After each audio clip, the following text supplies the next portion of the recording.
All right, three things to consider before having kids. So the first one is a big one, especially for guys. You have to prepare for the real possibility that your wife may want to be a stay-at-home mom after having your kid. You might have made plans before having the kid that both of you would work because, this is a common scenario. Two people get together, they're both working, they get married, they start living together. The lifestyle is such that it requires two incomes.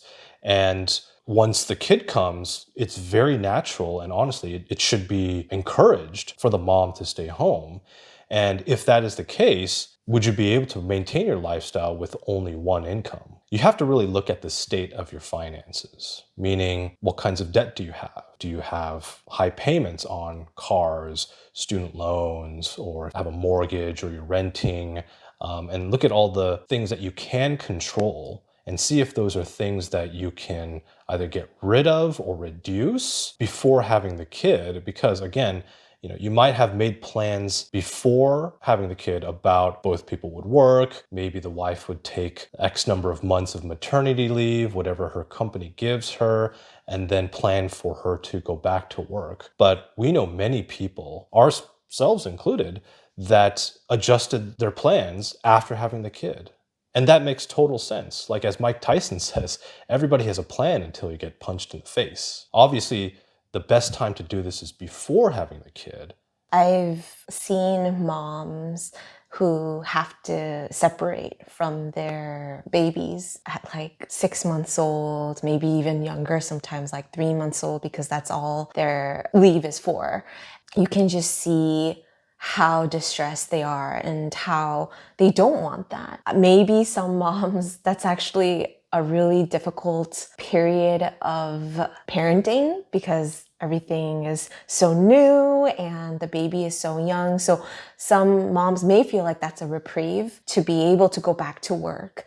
But if you can just get through that really hard time, you realize how it was so worth it to be able to stay at home and be with your baby. Yeah, and Isabel has an entire video on her own channel, which we'll link below, about the benefits of being a stay-at-home mom and why she decided to basically leave her private practice as a mental health therapist so that she could be a stay-at-home mom for the entire duration of since our daughter was born, which has been 2.5 years.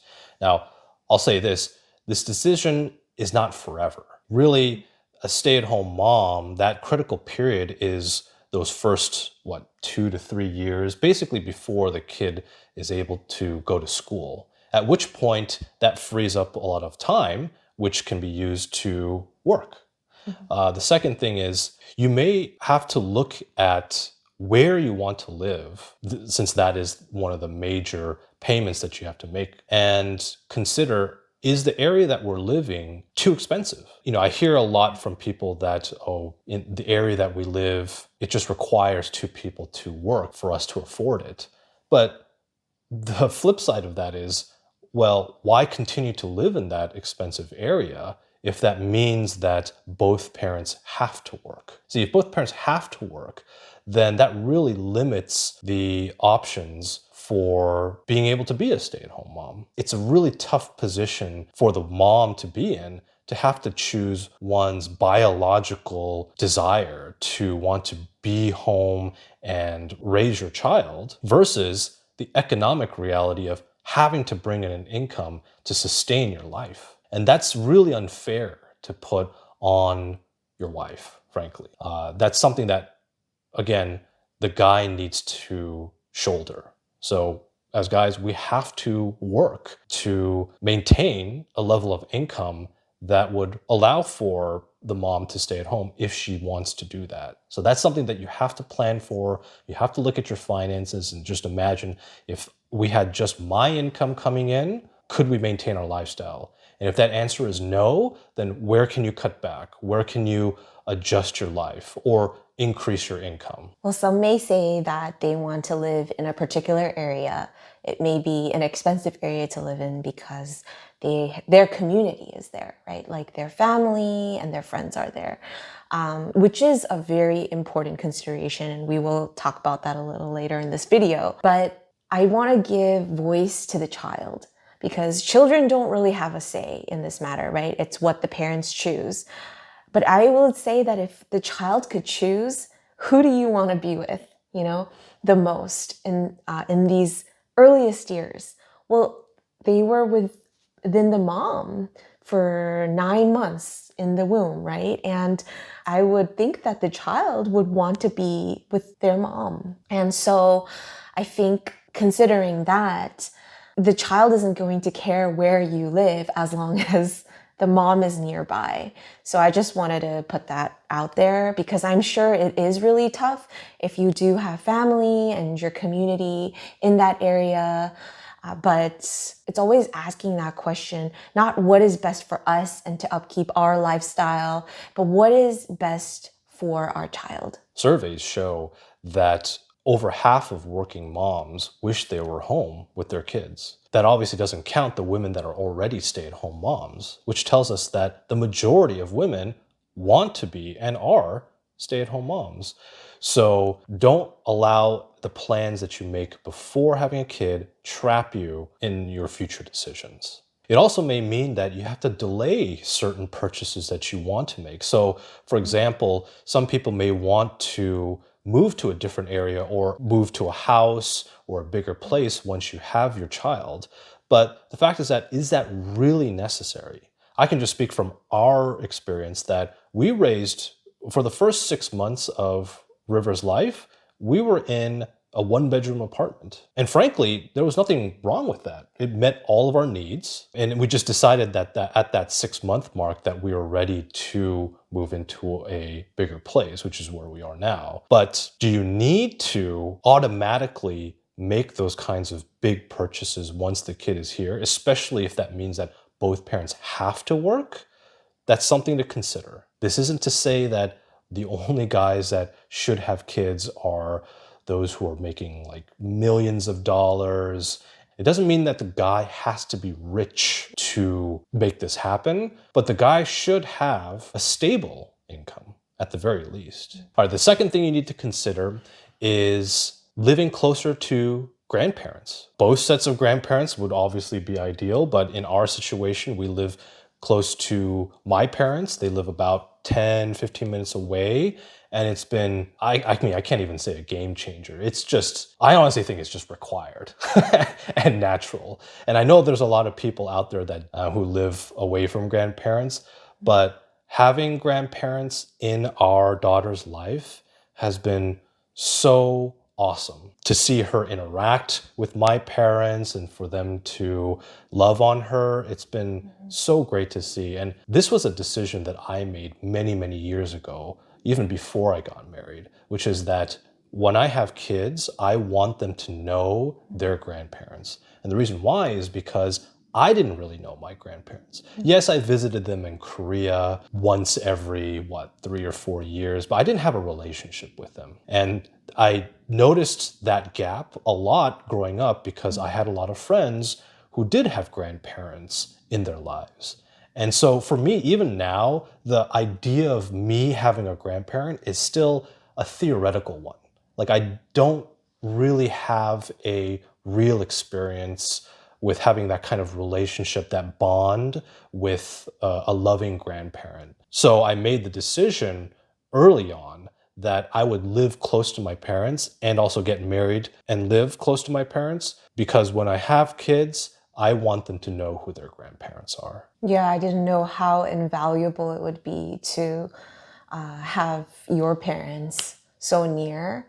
And although for the first, like until River turned around 2, we didn't ever really like drop River off, our daughter River off to his parents' home to be watched because, well, first of all, she really needed me because I was so exclusively breastfeeding. And so she needed her source of food, but also we just didn't feel comfortable or ready to have her being watched apart from us. That was just our decision. When we felt like she was ready and she had interacted enough with your parents, we felt like that was a good time to slowly start like having her be dropped off and watched at their place and slowly extending those hours. And since two, we have had that help where she could go a couple days a week for at most 3 hours at a time. And that time is just so amazing for us. Yeah. We, Whether it's like whether going it's out doing on errands, going on dates, yeah, just simple things like being able watching to, being watch a able to, movie. not in the theater. We haven't Yeah, been to the haven't theater watched a since, movie in a theater since she was born, right. But yeah, just like at home or to be able to, record these videos, you know, yeah. and utilize these times. Like we don't utilize their help a ton, honestly. Like 3 hours, 2 or 3 times a week is really not a lot compared to other families out there. I know some families who have their grandparents live with Yeah, or them watch them all all day. day, spend the night at their place. We haven't done that, but even still, even in this limited level of involvement, it's so amazing to have our parents be there as a support system for us and our daughter. So, what does this mean for you? It means discussing before you have kids how much you want your the grandparents to be involved in your child's life. If you don't live near them, you may want to consider living closer to them if you do want to move anyway. Look, I get that there's people out there that don't have the best relationship with their parents, but this might be the time to see if you can reconcile or repair those kinds of relationships. Because it's not just for your sake now, it's also for the sake of your child. The other thing to consider too is if you do live close to parents, how involved do you want them to be? Meaning, have conversations with them and don't just assume on your part what you want their level of involvement to be. They might have a very different idea of what their involvement will be than you. You might think, oh, they're going to come over and watch them all the time and we can drop them off. They might be like, maybe once a week is fine. Maybe they want to give you your space, and that kind of communication needs to happen before having kids as well. So just because you live near grandparents doesn't automatically mean that you're going to be in sync with your plans. You need to have conversations with them and really make sure those plans are out in the open and agreed to. Yeah, the fact is that there's no better person to watch your child, take care of your child, love your child than a family member. Yeah. There's no substitute for that. So really And your child knows that. They feel safe. yeah, right, right. The third thing to consider, and this is something that might be a few months after you have a kid, but is still so necessary once they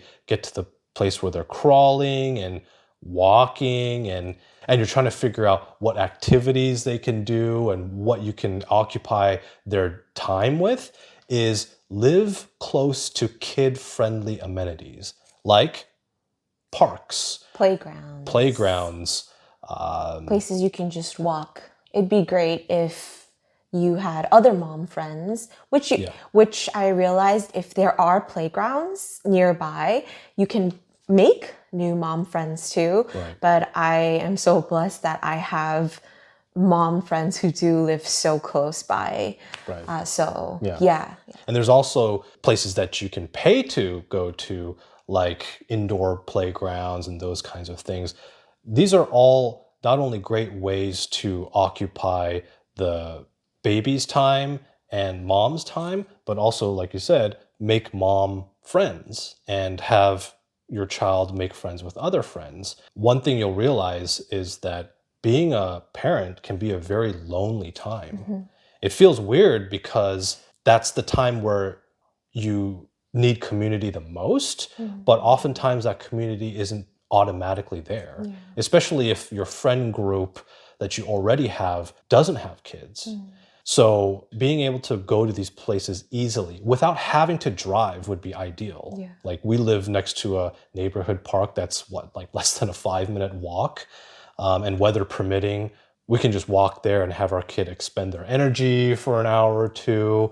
And it's just so great to be able to have easy access to these kinds of things. Not all suburbs, if that's where you're intending to live once you have a kid, not all suburbs are the same. What I mean by that is there's a lot of neighborhoods in our area that look like a typical kid-friendly area. Lots of single-family homes, playgrounds, etc. But that area is actually occupied by a lot of older parents, parents whose kids have grown and left the house, which means that you're not going to find a lot of people in your age group. The second thing is just because it has parks doesn't mean that it's necessarily easy to get to depending on how far away you live from them. Like you might think, oh, it's just a 2 or 3 minute drive to that park. But when you have a kid, everything gets exponentially harder. Putting a kid into a car, driving to an area, putting them back into the car and driving back home is so much harder than just being able to walk to a park. So that's something to also consider when you're looking at areas is don't underestimate how difficult it is to get to and from these places. Yeah, these are things that we didn't know even Right. moving No. into this neighborhood when our daughter was 6 months old. But after Yeah, because experiencing, right, because we were just looking yeah, at the house, right, right? right, Like, and this is right. very natural for a lot of young families. Is Well, like you I want knew to, they were going to build a playground, but I right? didn't know How how important valuable? and Yeah, valuable the proximity yeah, was. And just, yeah, even just the neighborhood itself, like James was saying, there are so many young families in this neighborhood and that, parks. and parks, Yeah, and yeah, so it, and mostly walking distance too. So yeah, that's just been such a blessing that I feel like God arranged yeah, that way yeah. because we Totally. didn't really know what to look for. Right. But if you have the choice, Yeah. then Yeah, if yeah. you are looking to move and go into a suburban area now, you have to consider more than just the house or the townhome or the apartment that you're going to move to. Don't just pay attention to what's inside those walls. Also look at the neighborhood around it. What's there? What can you easily walk to? Well, I hope this video helps and we'll see you on the next one.